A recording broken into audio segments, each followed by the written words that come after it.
নামাজের সময় খুব হাই উঠলে কি করা উচিত? আজান চলাকালীন সময় নামাজ পড়া যাবে কিনা? স্বামীকে নিজের বশে রাখার কোনো আমল আছে কিনা? নামাজের সময় কি মহিলাদের পায়ের পাতা ঢাকা আবশ্যক? ফরজ নামাজে ভুল হলে কি সজদা দিব নাকি নামাজ ভেঙে আবার নতুন করে পড়বো? নামাজের মধ্যে খারাপ কিছু মনে করলে করণীয় কি? আমার স্বামীকে আমি নিজে কোরআন শরীফ পড়া শিখাতে পারবো কি? মাঝে মধ্যে ঘুমের কারণে ফজরের নামাজ মিস হয়ে যায়, তখন কি করব? সন্তানের উপর মা বাবারও কি নজর লাগতে পারে? এ থেকে কিভাবে বাঁচবো? জামাতে নামাজ পড়ার সময় যদি ইমামের পেছনে দাঁড়ানো অবস্থায় আমার কোনো ভুল হয়, তাহলে করণীয় কি? রোজা থাকাকালীন নখ বা চুল কাটা যাবে কিনা? রক্ত বের হলে রোজা হবে কিনা? নামাজ পড়ার সময় যদি দেখি কোন শিশু পড়ে গিয়ে ব্যথা পেতে পারে, তাহলে কি নামাজ ছেড়ে তাকে ধরতে পারবো? রোজা অবস্থায় ঘুমালে রোজার কি কোনো সমস্যা হয়? অনেকে বলে থাকেন এতে নাকি রোজা হালকা হয়ে যায়। প্রিয় দর্শক, আর বিলম্ব না করে চলুন আপনাদের করা জীবন ঘনিষ্ঠ জিজ্ঞাসা যেগুলো ইতিমধ্যে আমাদের কাছে চলে এসেছে সেগুলোতে আমরা প্রবেশ করি। রেদওয়ানুল ইসলাম আপনি লিখেছেন, রোজা অবস্থায় ঘুমালে রোজার কি কোনো সমস্যা হয়? অনেকে বলে থাকেন এতে নাকি রোজা হালকা হয়ে যায়। না, এটা আমাদের নিজেদের ধারণা যে রোজা অবস্থায় ঘুমানো রোজা হালকা হয়ে যায়। রোজা হালকা হওয়ার কোনো অপশন নেই, বিশেষ করে ঘুমানোর মাধ্যমে রোজা হালকা হওয়ার কোনো সুযোগ নেই। তবে হ্যাঁ, আমাদের দিন এবং রাত রমাদানে প্রতিটা সময় গুরুত্বপূর্ণ। সেজন্য একেবারে অহেতুক অলস ঘুমিয়ে এবং শুয়ে শুয়ে কাটানো, এটা রমাদান মাসের যে তাৎপর্য সেটার পরিপন্থী কাজ। সেই হিসাবে এই কাজটা অনুত্তম কাজ, ভালো কাজ নয়। কিন্তু কোনো কারণে ধরুন কেউ শুয়ে থাকতে হলো, তিনি রাতভর জেগেছেন, সেজন্য দিনে তিনি শুয়ে রয়েছেন, তাহলে এটার কারণে তার রোজার কোনো ক্ষতি হবে না এবং কোনো ফজিলতের কোনো ঘাটতি বা কমতি হবে না ইনশাআল্লাহ তাআলা। শারমিন নাইম আপনি লিখেছেন, নামাজ পড়ার সময় যদি দেখি কোনো শিশু পড়ে গিয়ে ব্যথা পেতে পারে, তাহলে কি নামাজ ছেড়ে তাকে ধরতে পারবো? যদি দেখেন যে সে ক্ষতিগ্রস্ত হতে পারে, বড় ধরনের ক্ষতিগ্রস্ত, বিশেষ করে জীবন হুমকির মধ্যে পড়তে পারে, এরকম পরিস্থিতি হলে অবশ্যই নামাজ পড়ে আপনি তার জীবন রক্ষা করবেন। শিশু শুধু নয়, যে কোনো মানুষের ক্ষেত্রে প্রযোজ্য।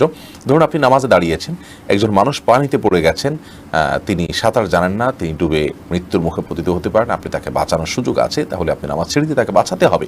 এটার ব্যাপারে সমস্ত ফুকাহা কেরাম একমত। ঠিক একইভাবে একটা শিশু, সে যদি কোনো বিপদের মুখে পড়তে যাচ্ছে, আপনি দেখতে পাচ্ছেন যে মৃত্যুর মুখে পতিত হতে পারে, বড় ধরনের বিপদ হতে পারে, আপনি নামাজ ত্যাগ করে তাকে ধরতে পারেন, কোনো অসুবিধা নেই। আর যদি হালকা পাতলা ব্যথা পেয়েছে, মনে হয় যে অন্য কেউ হয়তো ধরবে, হয়তো একটু কান্নাকাটি করে ঠিক হয়ে যাবে, তাহলে সেক্ষেত্রে আপনি নামাজ ছেড়ে তাকে ধরা উচিত নয়। জ্যাকসন এআইডি থেকে আপনি লিখেছেন, রোজা থাকাকালীন নখ বা চুল কাটা যাবে কিনা? রক্ত বের হলে রোজা হবে কিনা? চুল বা নখ কাটা যাবে এবং রক্ত বের হলে রোজা হবে, কোনো অসুবিধা নেই। রক্ত যদি অনেক বেশি বের হয় শরীর থেকে, যে দুর্বল হয়ে গেছেন আপনার, যার ফলে রোজা আপনি কন্টিনিউ করতে পারছেন না, সেটা তো আরেক বিষয়। এমনিতে রক্ত বের হলে বা রক্ত নিলেন সিরিঞ্জ দিয়ে কোনো প্রয়োজনে, তো এর কারণে কোনো রোজা ভঙ্গ হবে না, নখ বা চুল কাটার কারণেও রোজা ভঙ্গ হবে না। ওবায়েদ এআইডি থেকে আপনি লিখেছেন, জামাতে নামাজ পড়ার সময় যদি ইমামের পেছনে দাঁড়ানো অবস্থায় আমার কোনো ভুল হয়, তাহলে করণীয় কি? ইমামের পেছনে যদি আপনার ভুল হয়, দেখতে হবে ভুলটা কী ধরনের ভুল। যদি ফরজ তরক হয়ে থাকে, তাহলে আপনার সেটি আবার আদায় করতে হবে, পুনরায় সেই নামাজ রাকাত আবার পড়তে হবে। কারণ হলো ফরজ তরক হলে সেটি রিকভার করার কোনো সুযোগ নেই। ধরুন আপনি রুকুই করলেন না, রাকাতটা চলে গেল, সিজদাই করলেন না, রাকাতটা মিস হয়ে গেল, তাহলে তো ফরজ তরক হয়ে গেল, বিধা আপনার নামাজ হবে না, এটা আবার পড়তে হবে রাকাত। আর যদি ইমামের পেছনে কোনো ওয়াজিব আপনার ছুটে যায়, তাহলে এক্ষেত্রে নর্মালি সুজদা দেওয়ার কথা, কিন্তু ইমামের পেছনে থাকার কারণে আপনার সুজদা বর্তাবে না, বরং ইমামকে আপনি অনুসরণ করবেন, ফলো করবেন। আর যদি সুন্নাত ছুটে যায়, তাহলে তার সুজদার বিষয় নাই, নামাজ হয়ে যাবে। সাব্বির খান আপনি লিখেছেন, মাঝে মধ্যে ঘুমের কারণে ফজরের নামাজ মিস হয়ে যায়, তখন কি করব? ঘুমের কারণে হঠাৎ কালে ভদ্রে মিস হয়ে যেতে পারে নামাজ, তাহলে সেক্ষেত্রে যখন ঘুম ভাঙবে তখন আপনি নামাজ পড়ে নেবেন, কিন্তু নিয়মিত যদি এরকম হয় তাহলে সেটা দোষণীয়। ফেরদাউসরা আপনি লিখেছেন, আমার স্বামীকে আমি নিজে কোরআন শরীফ পড়া শিখাতে পারবো কি? পারবেন, কোনো অসুবিধা নেই। স্বামী স্ত্রীকে, স্ত্রী স্বামীকে, এক অন্যকে, বড় ছোটকে, ছোট বড়কে কোরআন কেন যে কোনো কিছু শেখাতে পারে। শিক্ষা জ্ঞান, এটা শেখা বা শেখানোর জন্য কোনো বয়স কখনো বাধা হতে পারে না। জাইনা আফরোজ আপনি লিখেছেন, নামাজের মধ্যে খারাপ কিছু মনে করলে করণীয় কি? নামাজের মধ্যে যদি কেউ খারাপ কিছু যদি কারোর মনে পড়ে, তাহলে সেক্ষেত্রে সাথে সাথে মনটাকে ফেরত নিয়ে আসবেন, এটাই মূল করণীয়, এবং সালারের মাধ্যমে আল্লাহ তাআলা মাফ করবেন। শাহিদা আক্তার আপনি লিখেছেন, সন্তানের উপর মা বাবারও কি নজর লাগতে পারে? এ থেকে কীভাবে বাঁচবো? হ্যাঁ, মা বাবারও বদনজর লাগতে পারে। এই বদনজর থেকে বাঁচার উপায় হলো, আপনি কোনো শিশুকে বা কোনো মানুষকে বা যে কোনো কিছু দেখার পর আপনি খুব বেশি অভিভূত হয়ে গেলেন, খুব বেশি অভিভূত হয়ে আপনার নজরের মধ্যে রাক্ষসে ভাব চলে এলো, এর ফলশ্রুতিতে ওই ব্যক্তি বা বস্তু ক্ষতিগ্রস্ত হতে পারেন, যেটাকে বদনজর বলা হয়। হাদিস দ্বারা এটি সুসাব্যস্ত, সুপ্রমাণিত, এবং এটি আমাদের অভিজ্ঞতা দ্বারাও প্রমাণিত। তো এরকম পরিস্থিতিতে আপনার বদনজর থেকে যেন কোনো ব্যক্তি, বস্তু, শিশু বা কেউ ক্ষতিগ্রস্ত না হয়, সেজন্য দেখার পর আপনি অভিভূত হয়ে গেলে আপনি আল্লাহর বরকতের কথা বলবেন এবং হাদিসে যেটা বলা হয়েছে সেটার বিবরণ হলো এরকম, যেটা দেখার পর আপনি যদি বলেন তাবারাকাল্লাহ, আল্লাহ বরকতময়, অর্থাৎ কল্যাণ দেওয়ার ক্ষমতা সব পুরোপুরি আল্লাহ তাআলার, অর্থাৎ এই কল্যাণকে আল্লাহ দিকে সম্বন্ধ করে দিলেন।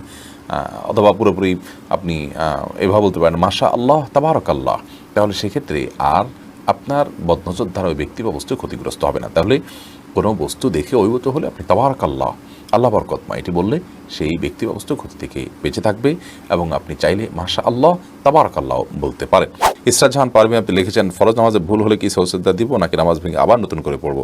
যদি ওয়াজিব তরক হয়, ওয়াজিব ছুটে যায়, তাহলে সিদ্ধা সৌ দিবেন। যদি ফরজ ছুটে যায় তাহলে ওই নামাজ আপনাকে আবার পড়তে হবে। আর যদি সুন্নত ছুটে তাহলে তো কিছুই বিশেষ করার নেই। এই জন্য ফরজ কোনটা, ওয়াজিব কোনটা, সুন্নত কোনটা সেটা আপনাকে জানতে হবে। হুমায়রা রহমান আপনি লিখেছেন, নামাজের সময় কি মহিলাদের পায়ের পাতা ঢাকা আবশ্যক? এ বিষয়ে মতপার্থক্য আছে যে পায়ের তলার অংশ ঢাকতে হবে কিনা সেটা মতপার্থক্য আছে, এবং টাকার নিচের অংশ ঢাকতে হবে কিনা এটার মতপার্থক্য আছে। অনেক বলেছেন উপর ঢাকতে হবে না, অনেক বলেছেন ঢাকতে হবে। ঢাকাটাই নিরাপদ, তবে পায়ের তলাও ঢাকতে হবে, এটি আবশ্যক অবশ্যই নয়। এরপরে সোনিয়া আপনি লিখেছেন, আজান চলাকালীন সময় নামাজ পড়া যাবে কিনা? জি, আজান চলাকালীন সময় নামাজ পড়লে নামাজ হবে, কোনো অসুবিধা নেই। একদিকে আজান চলছে, অপরদিকে নামাজ পড়তে পারেন। তবে হ্যাঁ, আজান চলছে এই মুহূর্তে আপনি আজানের জবাব দিবেন, আজানের জবাব দিয়ে তারপর আপনি নামাজ পড়বেন, এটা উচিত। হ্যাঁ, আপনি আগে থেকে নামাজ শুরু করেছেন, এরপর আজান চালু হয়ে গেছে, কোনো অসুবিধা নেই, এতে আপনার কোনো গুনাহ হবে না। অথবা আপনি আজান শোনার পরও যদি নামাজ পড়েন তাতেও আপনার নামাজ হয়ে যাবে, অসুবিধা নেই। এরপরে নওশিন আক্তার আপনি লিখেছেন, নামাজের সময় খুব হাই উঠলে কি করা উচিত? নামাজের সময় যদি অনেক বেশি হাই ওঠে তাহলে আপনি যে কোনো সময় নামাজের বাইরে হাই উঠলে হাইটাকে বাধা দেওয়ার চেষ্টা করা উচিত। কারণ হাই তোলার মাধ্যমে আপনার শয়তান মানুষের ভেতরে প্রবেশ করার বিশেষভাবে সুযোগ লাভ করে থাকে, এবং দুষ্টু জিনে আক্রান্ত মানুষগুলোকে দেখবেন যে খুব বেশি হাই তুলতে থাকে। আমি এরকম অনেক মানুষকে দেখেছি যারা দুষ্ট জিনের প্রভাবে প্রভাবিত, তাদের উপর দুষ্ট জিনের প্রভাব বেশি হওয়ার কারণে তারা এত বেশি হাই তোলেন যেটা স্বাভাবিক কোনো মানুষ হাই তোলে যে সেরকম কোনো বিষয় নয়। এই জন্য হাই তোলার এই সময়টাতে এই শয়তান মানুষের ভিতরে প্রবেশ করে, দুষ্টজিন প্রবেশ করে, সেজন্য এটাকে হাত দিয়ে বাধা দেওয়া উচিত। মুখের কাছে হাত বা কোনো কিছু নিয়ে গেলেই কিন্তু হাইটা বন্ধ হয়ে যায়। নামাজের মধ্যে সেই কাজটা আমরা করতে পারি, তবে নামাজের মধ্যে হাই তোলার পর এমনি বিশেষভাবে নামাজের মধ্যে হোক নামাজের বাইরে হোক কোনো অবস্থাতেই বিশেষ কোনো দোয়া নেই। লা হাওলা ওয়ালা কুওয়াতা ইল্লা বিল্লাহ আমরা অনেকে পড়ি, এটা পড়তে হবে হাই তোলার পর, এরকম কোনো বাধ্যবাধকতা নেই, বরং আপনি হাত দিয়ে সেটাকে বাধা দেওয়ার চেষ্টা করবেন। এরপরে আয়েশা আমির আপনি লিখেছেন, স্বামীকে নিজের বশে রাখার কোনো আমল আছে কিনা? স্বামীকে বশে কেন রাখতে চাচ্ছেন? স্বামীকে বশে রাখলে আমার সব কথা শুনবে এমনটি আমরা চাই বা কামনা করি। পৃথিবীতে মানুষ যা চাইবে তার সব হবে, এমনটি আসলে হওয়ার জায়গা পৃথিবী নয়, এমন জায়গা তো জান্নাত। অতএব বশে রাখার জন্য আমল বলতে আমাদের সমাজে বিভিন্ন রকমের তাবিজ, কবজ, তদবির ইত্যাদির প্রচলন আমরা দেখে থাকি। এগুলো গর্হিত এবং কোনোটি শিরক এবং কুফরি পর্যায় পর্যন্ত নিয়ে যেতে পারে, বিধায় এগুলো কোনো অবস্থাতে করা উচিত নয়। স্বামীকে আপনি চান যে স্বামী কোনো আপনার প্রতি জুলুম অবিচার না করুক, আপনার হক ঠিকঠাক আদায় করুক, আপনাকে ভালোবাসুক, সেটা যদি আপনি চান তাহলে সেক্ষেত্রে আপনি নিজে ভালো হয়ে চলুন, তার ভালোবাসা অর্জন করার জন্য চেষ্টা করুন, নিজেকে একজন উত্তম স্ত্রী এবং আকর্ষণীয় করে তার সামনে উপস্থাপন করুন, এবং তাকে ভালো মানুষ হওয়ার জন্য বিভিন্ন দিক থেকে হেল্প করুন, আল্লাহর কাছে দোয়া করুন, এগুলো আপনার কর্তব্য। এর বাইরে আপনার গতানুগতিকভাবে আমাদের সমাজে অনেক বোনরা আছেন যে স্বামীকে বশে আনার জন্য বিভিন্ন কবিরাজের কাছে যান, তারা বিভিন্ন আপোষের তাবিজ দেয়। এগুলো গর্হিত কাজ এবং গুনাহের কাজ, কোনো ক্ষেত্রে ঈমান বিধ্বংসী কাজ হতে পারে, এবং এর ফলশ্রুতিতে অনেক সময় ক্ষতির মুখোমুখি হয় মানুষ, বিধায় এগুলো করা উচিত নয়।